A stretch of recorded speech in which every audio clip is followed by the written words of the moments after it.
Alright, this is set 2 for me on the incline press here.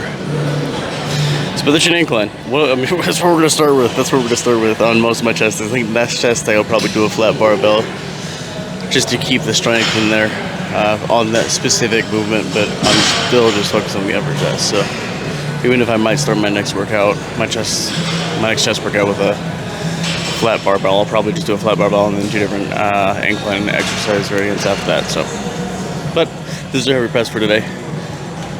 We got 2 plates on the mug. Let's see how it moves.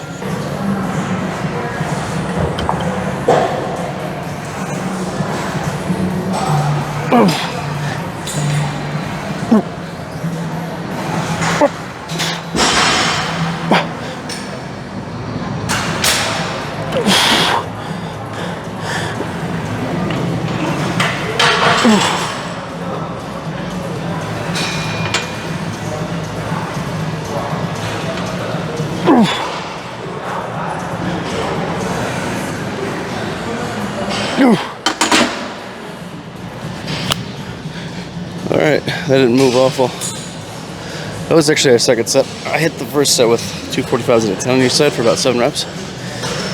Ooh, so I bumped down the weight after that first set. This was the second one, but not a bad second set. On to set 3. Set 3. 2 plates in the bar. We're just gonna push it. We're just gonna push it. Less heavy press of the day, probably. So we're just gonna push it.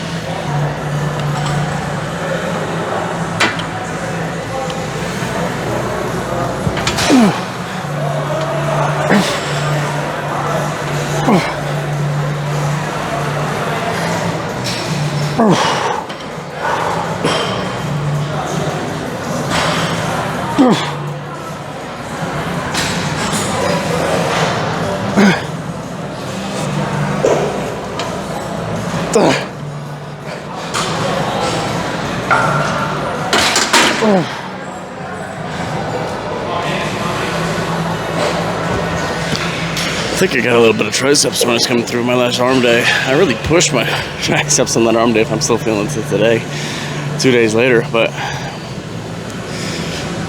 ooh, sorry, I'm out of breath. Good third set though. Good push. I've been focusing on pinching the shoulder, keeping the shoulder blades pinched back. That's something that I have from my flat press, is keeping the shoulder blades pinched. I do that on flat press back when I was in powerlifting, so it just translates over to focusing on that allows, you know, mainly just chest work, and you kind of keep the front delts out of it. Very beneficial, because I think less front delt is involved if your shoulders aren't rounding forward to the top of a rep, trying to get the extra push in there. You keep it all in the chest, hypothetically. Whether that's true or not, I don't know, but it's a good thought process.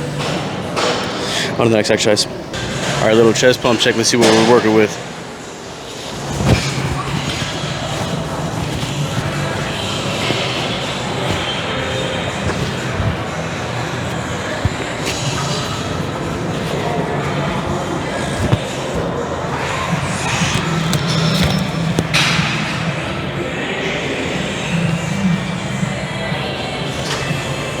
I mean, okay, look, I didn't film everything. I just got the incline press, but I did a couple of sets of flies as well. The chest is feeling pumped. My triceps are still kind of sore, so I don't want to keep working through that, but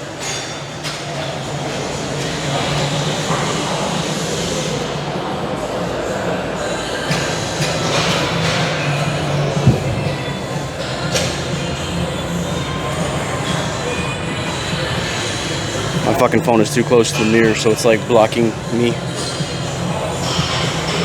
That's probably, there it is, that's a little bit better.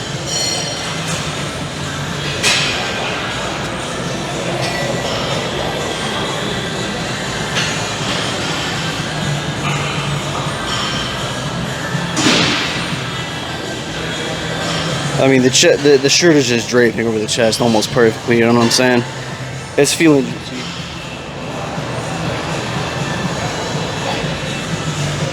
I was gonna hit an actual last spread, but alright, fuck, I'll do it.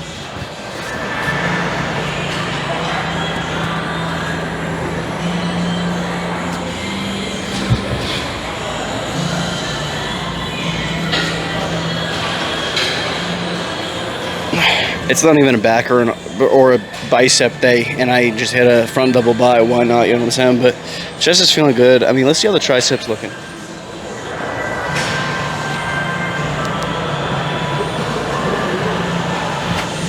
Oh, well, that one looks like shit. How about this one?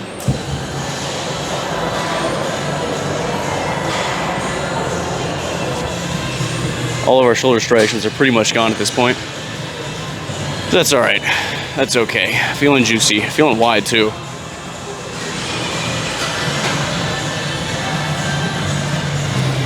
Anyways, it was a shorter workout today because there was a little oopsie on the way to the gym today. Before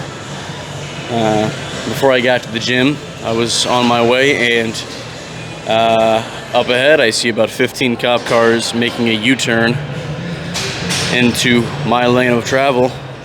About 200 yards ahead in the intersection, they were chasing somebody. I don't know. And then I look behind me, cop flying down the road. So of course I pull over, let him pass. But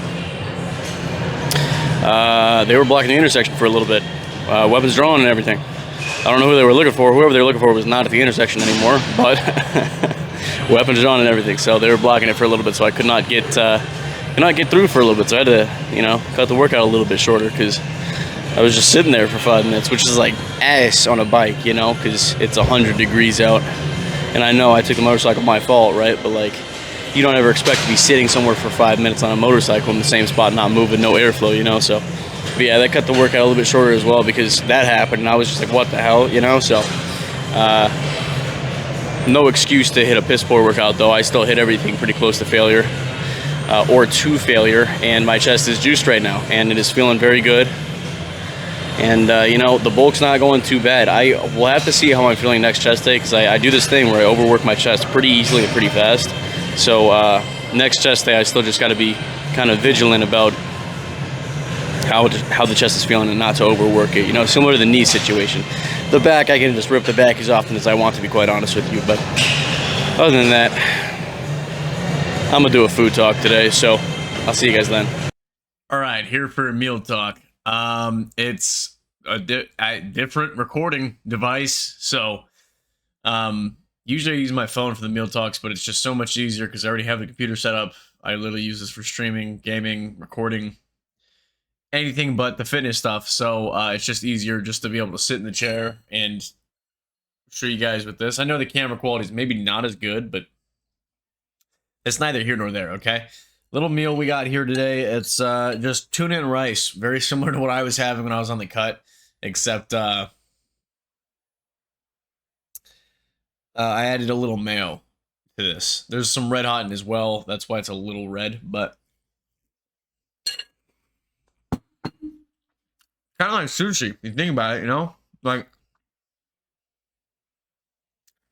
kind of like sushi. Like you roll that stuff up.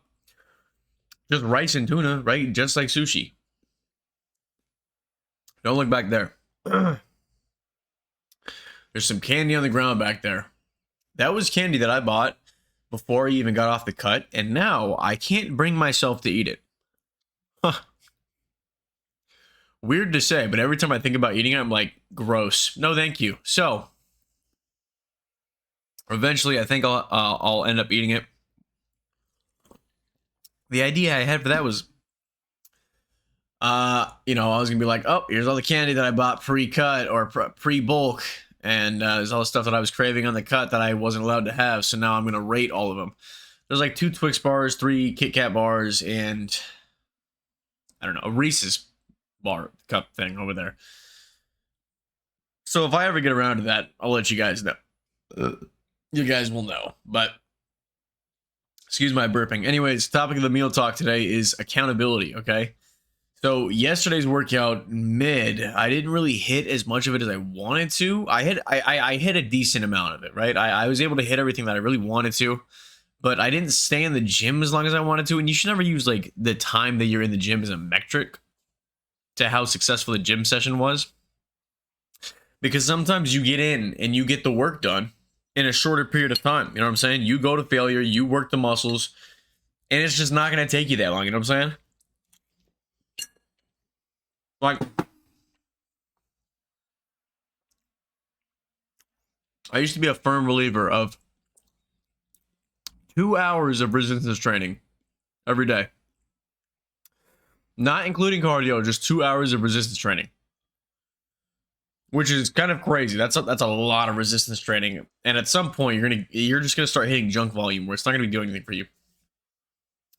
And more recently, especially on the cut, my workouts were like 45 minutes long, maybe an hour if I was hitting just an auxiliary day. Like if I was hitting arms and shoulders on the same day, it takes me longer than hitting just chest or just back. So like those days would take a little bit longer, but like 45 minutes to an hour is where I was getting to, you know, an hour and a half to 2 hours if you include cardio. But now that I'm on the bulk, it's a little bit different. I have a little bit more energy. So I don't feel like I have to cut the workout short because I'm just like ready to fall asleep. You know what I'm saying? So workouts go a little bit longer, but even then I'm not doing 2 hours of resistance training anymore. So that's why I say you should never use time as like a metric of why or how successful a gym session is. But yesterday and today's gym session was not, I didn't feel like it was up to par. You know what I'm saying? I didn't feel like it was something that I put a lot of my effort into it. I won't lie, but like I feel like I could have done better. Maybe one more exercise would have helped me feel more fulfilled. But this is where the accountability comes in. The accountability comes down to the fact that I just didn't leave my house on time. You know, I go to the gym before I go to work because my work is very physically involved. And if I went to the gym after work, I would just suffer from a lot of the fatigue that I had from work, and I would not be able to get a decent exercise after work. So I go beforehand, and sometimes I leave my house a little bit late when I'm trying to get to the gym beforehand. Tough. And that caused me to cut my workout short because I can't be late to work, you know? So on the accountability front, it's just because I'm not getting there on time. You know what I'm saying? I'm not, like today, for example, I said that the police held up the intersection for like 5-10 minutes maybe, right? Now, if I had left on time, which was, if I had left 10 minutes before the time that I left today, the time that I should have left, then that wouldn't have happened. Because I came up on the scene, the crime scene, I guess you could say. I came up on it right as it was developing. So if I had just left, I mean, even if I had left like 2 minutes earlier, I would have gotten through the intersection, wouldn't have gotten held up, you know? And I'm not complaining that, you know, these damn policemen were holding me up. That's not what I'm saying. What I'm saying is if I had left earlier, I wouldn't have put myself in that situation, you know what I'm saying? Despite being held up, it was just a dangerous situation all the way around, you know? I don't know what was going on. I didn't even look at the news articles today. I didn't really think much of it, but as I was riding by, I was like, man, that buddy's got his rifle pulled. You know what I'm saying? Like, interesting stuff. But, and I have to take accountability for the fact that I just did not give myself enough time in the gym. If I had given myself enough time in the gym, I wouldn't have felt rushed. I could have taken longer rest periods, you know what I'm saying? And gotten one more exercise in to feel a little bit more fulfilled, you know what I'm saying? Plus, when I'm feeling rushed like that, I just feel like I don't want to record my sets, you know? Which plays into the factor of why there was not a lot of sets recorded today, is because I was just like, I got to get through this workout, you know what I'm saying? So when it comes down to it, especially when it comes down to the gym or exercise in general, there's a lot of things that can come into play. You know what I'm saying? Let's take a little bite of this here.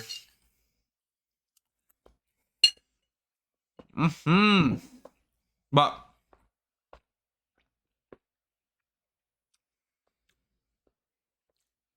that's not to say that, you know, there's things out of people's control that they have to deal with that creates a hard time, you know? If you're predisposed to a heart condition, or were born with a heart condition, or you have broken bones or things like that, or you're just broken in general, obviously there's some things out of your control when it comes to exercise and fitness. But taking accountability for the things that you can control plays a huge factor in how successful you are in the gym, you know?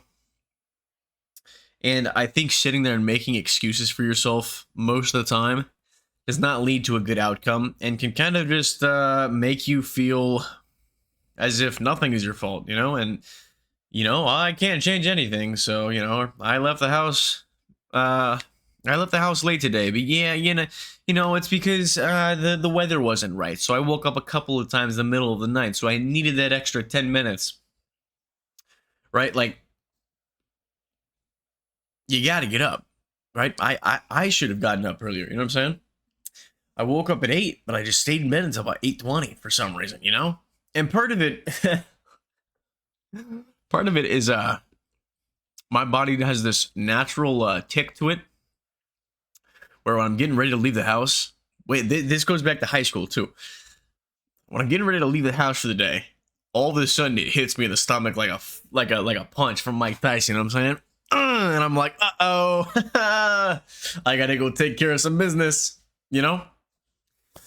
So that happened today as well. But like, if I had gotten up 20 minutes earlier and gotten the body moving, because usually it's a response to the body movement and not to a response of like, I'm leaving the house, time to feel like I gotta go use the restroom. It's more of just like a response to how long my body's been active and moving around. So, that's another accountability factor, taking accountability for that. That's really what it comes down to, is just taking accountability for the things that you can take accountability for, because the more you make excuses, the less you're going to be successful most likely, and then, it's never going to be your fault, but if you take a second and you be real with yourself and you take accountability for the things that you can control, then I think that you're going to set yourself on a better path. You know what I'm saying? And I'm not some guru. I'm not someone who, takes accountability for every single thing that happens every single time that I could have controlled. Trust me, I am one of the worst people for that. I am just coming around to the idea of accountability. You know what I'm saying? Not just, but like, taking accountability 100% of the time is super difficult. But if you start to taking accountability for more often than not, I think you'll find yourself in a better position. You know what I'm saying? And that doesn't just go with time management. I'm really bad with time management sometimes. So that's where mine stems from. But it also stems into diet. You know what I'm saying? You take accountability on the diet, whether you're on the bulk or the cut, it doesn't matter. If you can take accountability, then you'll find yourself in a better spot. But that was the meal talk for the day. Damn, I was yapping, man. I didn't realize I was just going for 10 minutes straight. But I got a couple of bites in. Look, it was a good meal talk of me just yapping, okay? But this is, don't go nowhere. Don't go nowhere. I took too big of a bite. Don't go nowhere. This is the talk that I usually have when I'm in the truck. Well, because I ride my bike on days that I go to work. Because I work far. And the bike is more gas efficient. I just don't get the opportunity to talk to you guys like this, when I ride the bike. But when I take the truck, it gives me an opportunity because, I have to drive home or the time that I'm sitting in a parking lot in AC conditioning to talk to you guys. So, but that's it for today's video. So, I appreciate you guys for watching. I hope to see you guys next time.